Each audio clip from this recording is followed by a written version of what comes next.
What's up, YouTube? This is Too Raw for TV. Um, not, I want to talk about them a little bit yesterday or earlier today. I want to mention it at least, you know what I'm saying? I know y'all want me to talk about some of these games. Not feeling 100% myself, so I may not have a long-winded video right now. But I just want to mention something about the Lakers, okay? Now, I know a lot of people are talking about the Warriors and how they had that come from behind victory against the Lakers last night. And this is my feeling, okay? Usually, when a team is trying to repeat, things oftentimes don't go the way it planned, okay? Usually, when a team goes for a repeat, that's when you get to see what that team is really made of, you know? And sometimes it works out for the team, and sometimes it doesn't. But I do know this usually, your opposition is really going to come for you every night. Okay, whatever team you're playing against, they're going to be up, and you got to meet that with intensity, and you got to meet that intensity. And sometimes the Lakers don't seem to be doing that. Um, I agree with something Skip Bayless said. I don't always agree with that dude, but I do agree with what he said. Is that you got to remember this team is in a lot of ways radically different from the team we had last year, and this team really doesn't still have what he said is a closer. And oftentimes in the past, LeBron James has been that player, but this year he has not been. So far, it's early, just 15 games, but he does not look like, and it's like the worst kept secret in sports right now. He's not the same player. Okay, he's not shooting the ball well in the fourth quarter this year, both from overall or 3-point range. He's averaging 23.7 points per game, which is the lowest, I believe, since his rookie year. He's shooting 47% from the floor, which is not bad, but considering, his career mark is 50.4%, and that in recent years he shot between 51 to as high as 56% from the floor in his Miami Heat days. Um, he's not as accurate from the floor. And, I don't like to go too much into stats, but PER, player efficiency rate, he's way down the list now. I think 17th overall in the NBA, where usually he leads in that category or he's top two or three. This is his 18th season. He's 36 years old. I guess it stands to reason. I've seen it gradual since probably 2017, 16 maybe.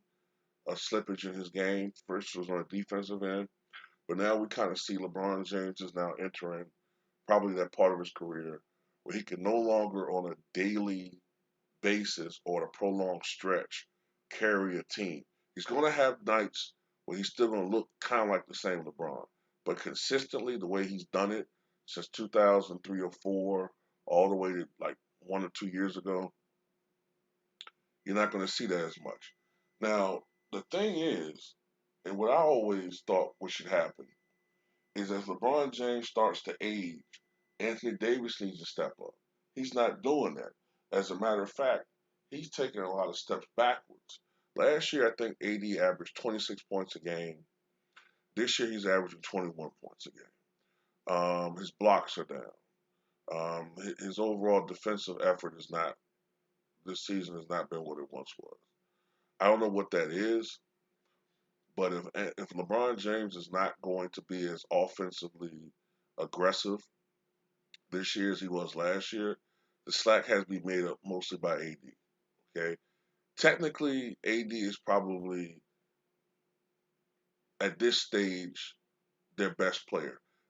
Forget what the media says. Okay, at this point, AD is their best player. AD needs to be the number one option. AD needs to step up. He needs to get the ball more. I don't know whether it's that they're trying to get more other guys involved, Harrell, other people. In my opinion, AD needs to average more like he needs to average more along the lines of 27, 28 points a game, not 21. Okay. Um, I don't know if Schroeder's presence in the starting lineup is having a negative effect on AD or some of these other pieces, but they need to get this figured out.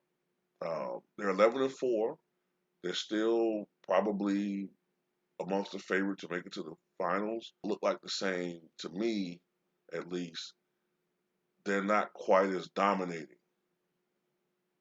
and you know the fact that their four losses have come at home. Um, I don't know, man.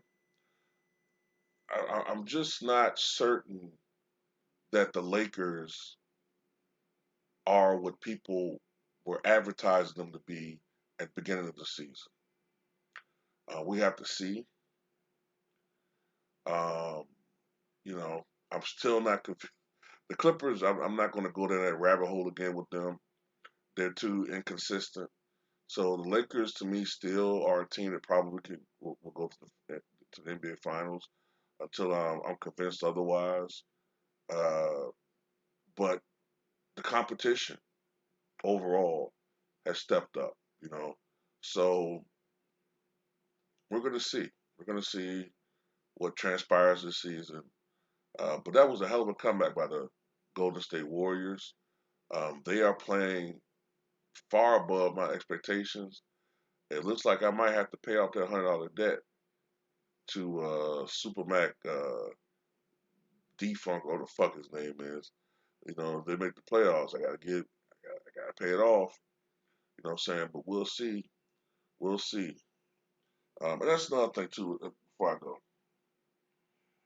Lakers have got to play 48 minutes of championship basketball, not 44 minutes, not 45 minutes.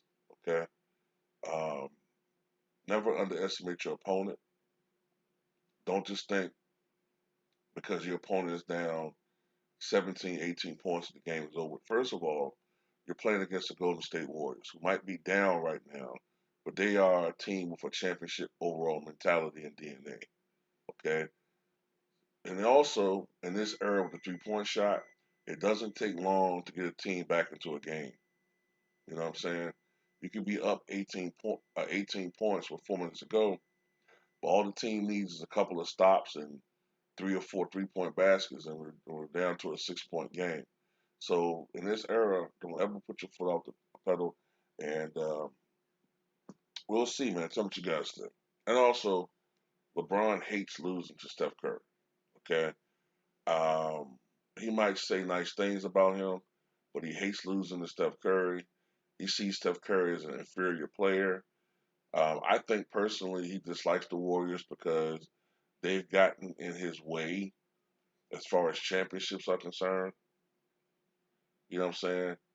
Uh,